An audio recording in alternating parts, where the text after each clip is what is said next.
So I am up before the sun is, guys. I sat on that couch. I think my couch has melatonin. I don't know. I don't think I'm ever gonna try this again because it's too much. We're not supposed to stay up for 24 hours. Well, that was a doozy.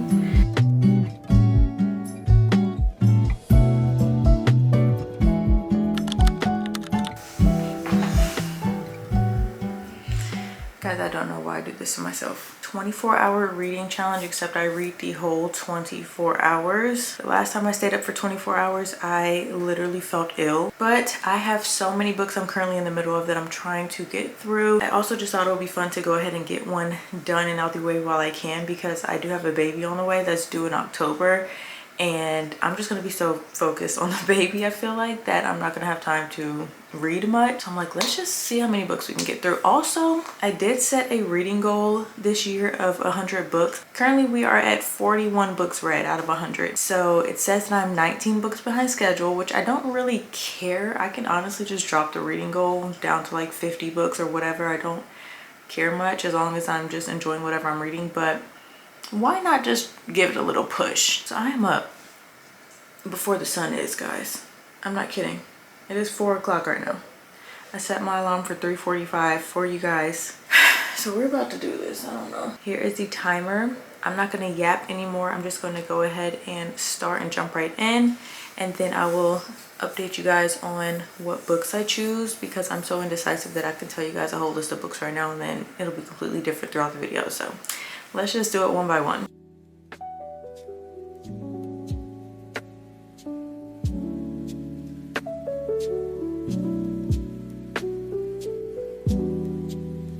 Okay, you guys, I have finished my first book. That was so fast. I literally only had like, I don't know, 40 more pages left of the book, and I was tandem reading it. So I was able to get through it much faster. So it only took me like 15 minutes.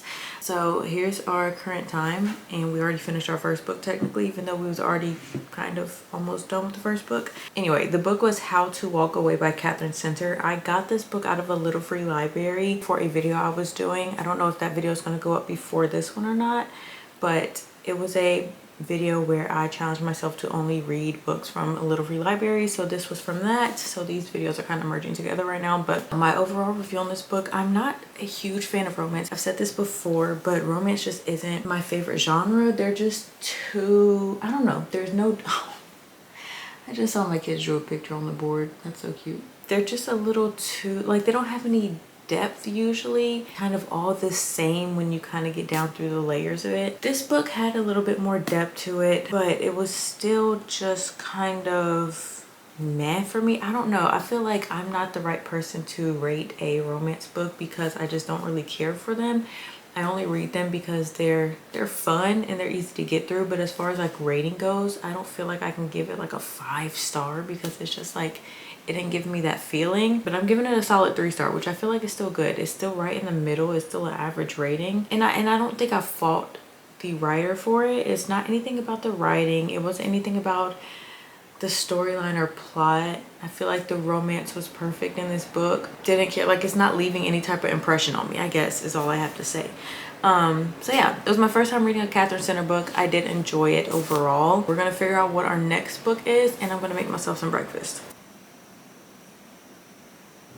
All right, you guys, I am moving on to book 2, I guess. I feel like this is technically book 1 because the first one was literally like 50 pages. Anyway, I'm moving on to book 2 that I am in the middle of, which is Beautiful Ugly by Alice Feeney. Have I read anything by Alice Feeney before? I don't believe so. I'm on page 181 on my Kindle for this book, which is about 59% of the way through. And it says I have about 2 hours and 59 minutes left of this book, so 3 hours. So obviously I'll be finishing this one today since I'm reading for 24 hours. We are following Grady Green, who is an author, and he is having one of the best days of his life because he just got the call that his book is now I think a New York Times bestseller. He's on the phone with his wife while she's on the way home to celebrate this news, and while they are speaking, she basically goes silent. And long story short, his wife ends up disappearing. He finds her car and her phone, but the police cannot find her. So there's obviously the mystery around that. So we fast forward to a year later. He's obviously still struggling with grief and the turmoil of having a missing wife and feeling lost and confused. And he is struggling to write his new book that his publisher gave him an advance on, and there's just a bunch of stuff going on with that. So he gets the opportunity to go to this remote island where another author had a home. And so he goes to this place, and then he's starting to feel like he's seeing his wife everywhere. He feels like everyone on the island is just acting a little strange, acting a little weird, like they won't really let him off the island. It's just a bunch of stuff going on. I'm pretty much 60% of the way through this book, and nothing much has happened other than just like a bunch of weird stuff has happened, but at the same time nothing has happened. Like, I need to know what happened to your wife. I need to know what's going on with you. Update, I never sit on my couch, but I guess we want to sit on the couch today. I am on page 226. I don't know what chapter it is because these chapters aren't numbered. They're just like titled. But it says I'm about 73% of the way through the book. I did calculations. I believe there's 304 pages, at least on the Kindle version. There's 304 pages in this book, and I'm on page 226, which means I have about 78 pages left, which sounds like, you know, theoretically, I should be able to finish this book in about an hour, a little over an hour. But I am an extremely slow reader, and my Kindle is telling me that I have an hour and 55 minutes left. It's probably accurate because ever since I got into this like year-long slump, my reading speed has been severely impacted and affected. And I just read so slow now. I don't know if it's my attention span or my processing capabilities. I have no clue. So I feel like we're making good progress. It is still very dark outside. It is only 5:50 right now. I have a long way to go. I have my dog here keeping me company. I can't acknowledge her too much because she's a very hyper. She still acts like a puppy. If I pet her, if I say her name, she's gonna go crazy, want to jump on me. I have a baby in my tummy. I can't have that. So let's see if she does it. You see? She's like, why'd you stop? This book is getting creepy. Like, I feel like I'm reading a horror book at some moments because I feel like I gotta like look over my shoulder. Like, it's too dark outside right now. I'm just sitting in this room all alone. And it's getting eerie. It's getting suspenseful. I'm scared. I don't know what's going on.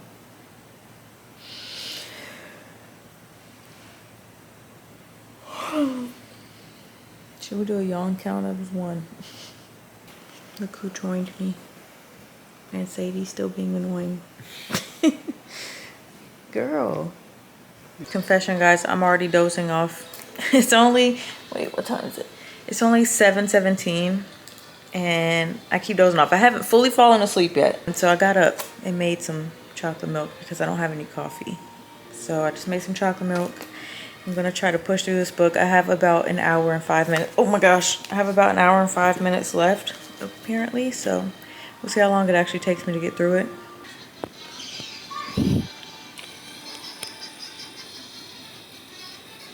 Okay, my hair looks crazy, but as you can tell from the noise, my kids are now awake. It is 8:51. It's 8:51. That means it's been like, what, like an hour and a half since I last updated you guys? I can't remember exactly.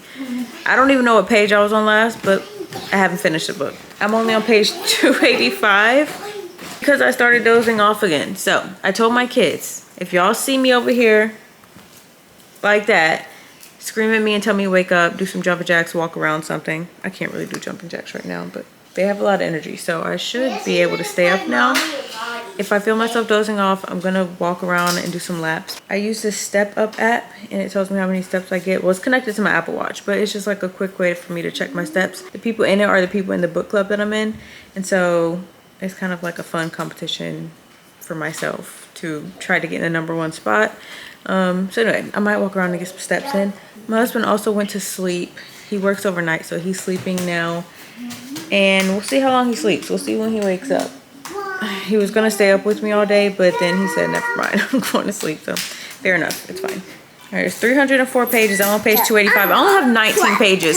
I can finish this in like 25, 30 minutes. Let's lock in. Everyone say lock in. Lock in. Everyone say lock in. Thank you. Thank you, guys. Well, that was a doozy. I just finished Beautiful Ugly by Alice Feeney, and it was like this, okay? Roller coaster. I don't know what the heck the author was on when she wrote that, but I was so close to guessing the like plot twist of this book, like literally like so close. I was just off by a little bit, but then there was also so many other twists in the book that I wasn't even expecting. It was just wild. It was a wild ride, but I enjoyed it. I feel like it was a pretty good thriller book. I feel like that's what Frida McFadden wants to do. That's what Frida tries to do, but Frida does not do that in my opinion. I'm a Frida hater. I'm so sorry. Anyway, this is not about Frida McFadden. Also, it's crazy because there's a part in the book towards the end where it's like, because this book is based around an author's life, and there's a part in the book where he mentions that in the book that he wrote, he left his readers a hidden message for like a sign of help, and it was like the first word in the first 14 chapters or something like that. And then if you go through this book, it's actually a hidden message in it. Here's my little kitty cat. This one doesn't really like me much. See, oh, she does not like me. The other one is obsessed with me. Anyway, it doesn't matter. Okay, we need to pick out my next book. And so let me, you know what? Let's just take a break here. Currently have 18 hours and 41 minutes on the timer, but I'm gonna waste a little bit of time to yap because I feel like I need to catch you guys up. We kind of jumped right into me reading and stuff earlier, and I didn't really get to tell you guys like any books that I'm reading. So as far as on my Kindle, well, I actually have the Kindle and the audiobook of The Calamity Club. This book has been circulating social media so much lately, and I want to get my hands on the physical copy, but one, I'm not buying books right now. Two, it's a newer release, so it's hard copy, and I just want a paperback. Like I really want a paperback, and all the books that I want right now are hardcovers. So The Calamity Club, I am, according to my audiobook, I am 83% of the way through, but it is a huge book. It is like a 30-hour book, so 83% will be, I don't know how much, but I still have a decent little bit to go. And then also the book of the month for the book club that I'm in is A Flicker in the Dark. I haven't started it at all.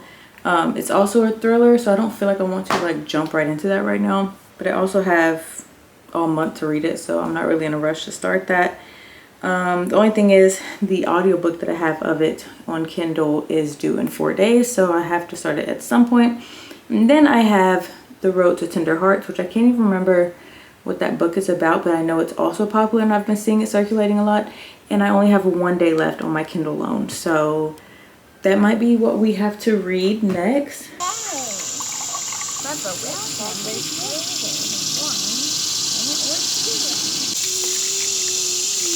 Not gonna lie, when we were outside, I only read like 5 pages because my kids like to nap. But I just made my lunch, so I'm gonna eat and then get back to reading. Whew. All right, y'all, update. I'm literally only on page 17 of The Road to Tender Hearts. I just keep getting distracted, okay? I just keep getting distracted. So I think what I'm gonna do is switch to my audiobook for The Calamity Club. I think what I'm gonna do is just switch to the... go to Kroger. No. I think I'm just gonna switch to the audiobook of The Calamity Club, because right now I'm reading at such a slow pace that my Kindle has updated the time to almost 17 hours for me to complete this book. That will literally be the whole time that I have left, basically. So that's not gonna work. I'm Teddy. Mm-hmm. Hello, and Tootie. I'm Shyla Tootie. Hello, Shyla Tootie. And this is our calendar. Nice. Lovely. Alright, I owe you guys an update. I have just under 12 hours remaining on the clock, so I'm about halfway through. And I did finish The Calamity Club, which, let's get into that for a second. That book is so like heartbreaking but beautiful, educating. The author's note at the end had me kind of shook. That's why I love historical fiction books, because I feel like with reading, even with reading fiction books, I've learned so much more. Well, I don't know if I've learned more, but I've learned a great deal in reading fiction books than I had when I was in school reading like textbooks, or at least I didn't retain much of that information. And then the things that they don't even teach you about at school, it's just so crazy because we're so like ignorant to like so many things unknowingly. Like I would have never known to even research these things that went on in our own country. So yeah, the author's note was crazy. It reminded me of the author's note in The Mad Wife, and just the things I learned from reading that book and then going on like a deep dive search because of it. It's just crazy. So yeah, it just had me like, I just had to kind of sit and process that for like a little bit before I moved on to the next book. But overall, the book was definitely a 5-star read. Would highly recommend. It did not feel like it was 650 pages. Like, I mean, granted, I did tandem read and do the audiobook for most of it. So it was kind of like I wasn't really reading, like eyes to paper for most of it. So that definitely made it go by faster. But still, it did not feel like a 650 page book. I actually found myself wanting a little bit more at the end, at least some kind of like epilogue or something, just to wrap up how everything went. I felt like it was kind of abrupt at the end. It was a necessary ending, but there could have been like an epilogue or something. The Calamity Club is such a popular book right now, but if you haven't heard of it, it is set in 1930s in Mississippi, and you're following three different people that eventually all come together. Of course, it all has to tie in together in some way. There's Meg, who is an 11-year-old at an orphanage. Meg always had this feeling and this inkling like my mom is coming back for me, but everyone around her would tell her mothers don't come back, like let go of that notion. She's not coming back for you. You're going to be in this orphanage until, you know, you graduate from it, basically. And then there's Birdie, who was like my favorite character, and she, I don't want to give too much information on the book, but basically she plays into their story as well. And it's like so heavily character driven, but also there is a lot of plot to push you through the book as well. Like it's not just a slice of life, like you're just following along their journey and their life like Normal People by Sally Rooney, for example. It's not like that, but at the same time it's not like super heavy on the plot. You're not focused on the plot, you're focused on the character building, just how they developed morally, socially. Like there's so much that goes on in the book, and it was just so beautiful. And then again, like I said, oh my gosh, my baby's kicking so hard. And then like I said, the author's note at the end, you have to read it, because I almost skipped it, but luckily I read it and I was like, oh my gosh, this is gonna send me on a deep dive rabbit hole as soon as this 12 hours is up, because I need to know more. Like that's just crazy. On to what I'm reading now. I have started The Road to Tender Hearts, like I think I told you guys. I'm currently chapter 8, page 70. It says I have 6 hours and 40 minutes left in the book, which is probably accurate because again, my reading speed is so bad. Yeah, roughly like 6 hours and 30 minutes, 7 hours means that if I continuously read, don't fall asleep or anything, I will still have time to get in one last book after this, which I know I said I was going to read A Flicker in the Dark, I think is what it's called, because that's the book of the month for the book club that I'm in. But I actually think I'm going to read The Glass Castle, because for one, I want to get different genres in. 2, I already started that book not too long ago. And 3, it's a shorter read than A Flicker in the Dark. And 4, I have the physical copy of it, so I just think it'll be fun to do that. So we're going to try to finish A Road to Tender Hearts within the next 7 to 8 hours. I'm making myself some dinner right now, even though it's only 4 o'clock, but I'm like starving. And then oh, also it's Sunday today, and me and the kids made this like deal where Fridays we have fries and Sundays we have ice cream sundaes. So why did you bring the cat bed in here too? But anyway, so we're going to have ice cream sundaes later, which I'm so looking forward to, because I love me a good ice cream at the end of the day. Oh, I can't wait. Anyway, we have to make sure we feed ourselves nutrients first though. Update. What's the last thing I told you guys?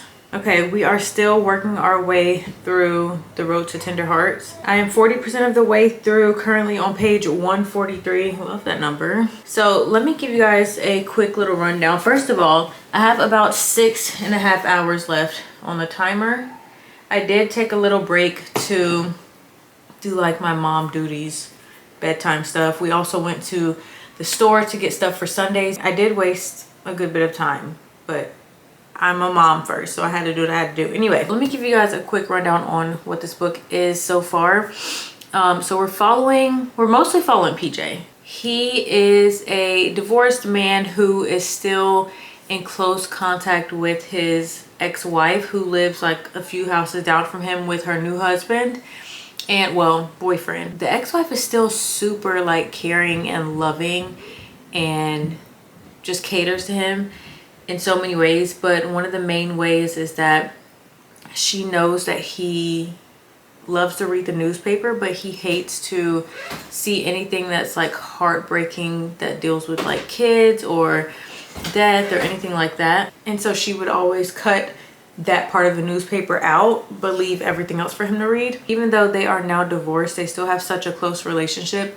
that he goes over to her house for breakfast every morning, and she will still have the newspaper ready for him with all the stuff, all the devastating, heartbreaking stuff cut out of it. First of all, PJ is a strange man.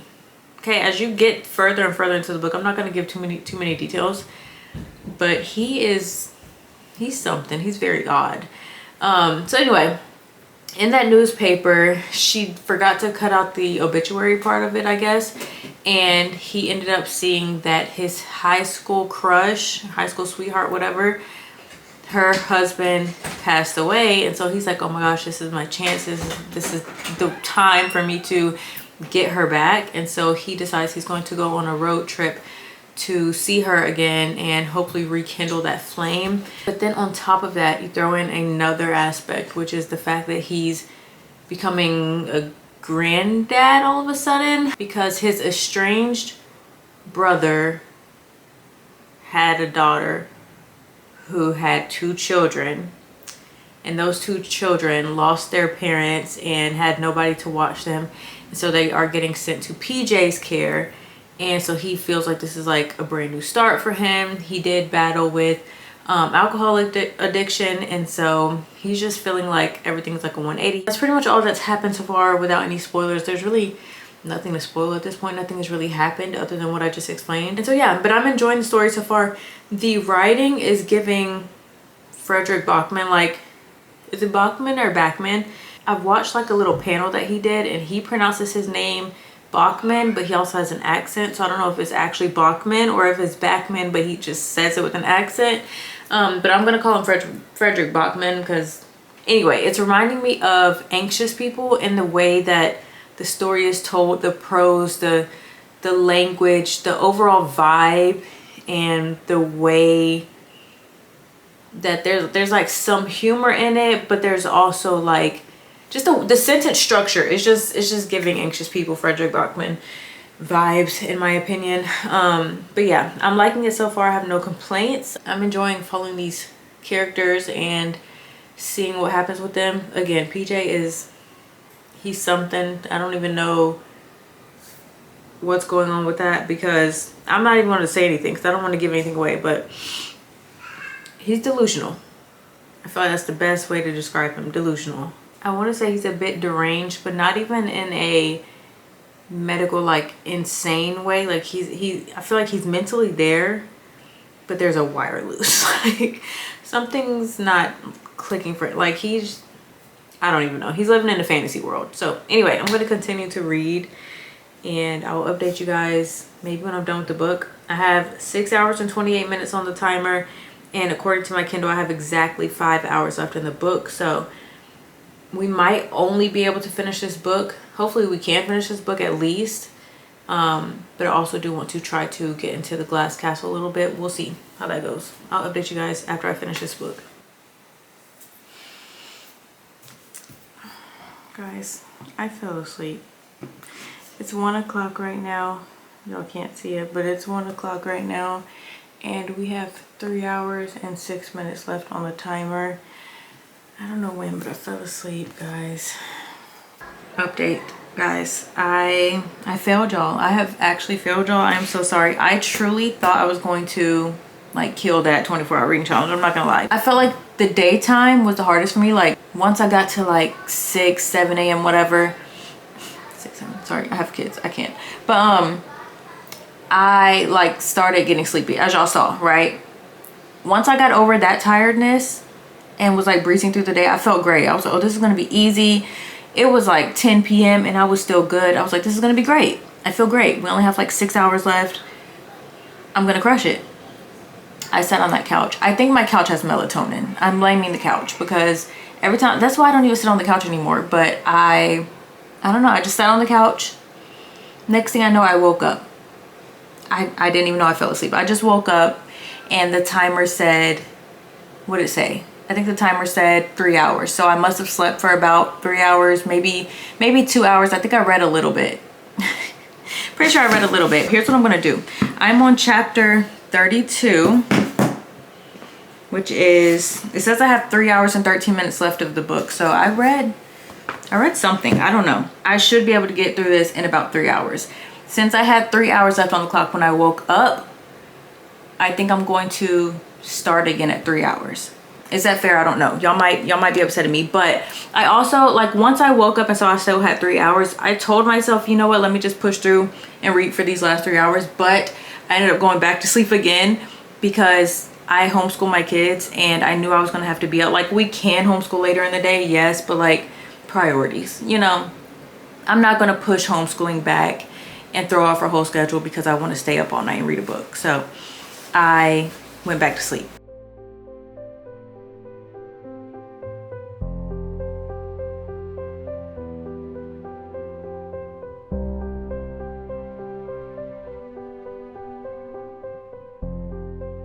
Okay, so I just finished The Road to Tender Hearts. My Libby loan literally ran out as I was finishing the book, so it was perfect timing.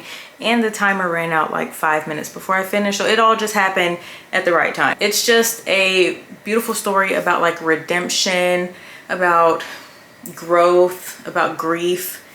There's great character development in this book, not just from PJ, but from his daughter and the adopted children as well. It's definitely a lot of, I don't want to say darkness going on because that sounds like witchcraft or something. It's not like anything like that, but like there's very heavy and sad topics in this book, but it does kind of cover it with comedy. Like, it's not a super sad book. I don't think it's gonna make you cry. It didn't make me cry. Overall, I would recommend it. I am giving it a 4.5 star and I really enjoyed the book. I feel like I need the shelf trophy. Speaking of shelf trophies, I went to the library today for my kids to get new books because we go like every other week. And my library had some books that were for sale and this was one of the books that were for sale. I actually think I said this at the beginning of, I'm hilarious. I actually think I said this at the beginning of this video, but I am a certified Frida hater. We all know that. But I read every single book that Frida McFadden puts out because they're just so easy to get through. They're like, just pop in an audiobook, clean up, and you're gonna finish a Frida book in a single sitting. Like, it's crazy. Anyway, I already read this book, so I was like, I might as well get it as a trophy copy. So there it is. Anyway, that's going to bring us to the end of this video. I kind of failed, but I kind of redeemed myself. So y'all let me know. I don't know. I don't think I'm ever going to try this again because it's too much. We're not supposed to stay up for 24 hours. That's not normal. Thank you guys so much for watching. If you watched up until this point, comment this emoji so that I know. Thank you guys so much for the love and support. And yeah, I'll see you guys in the next one.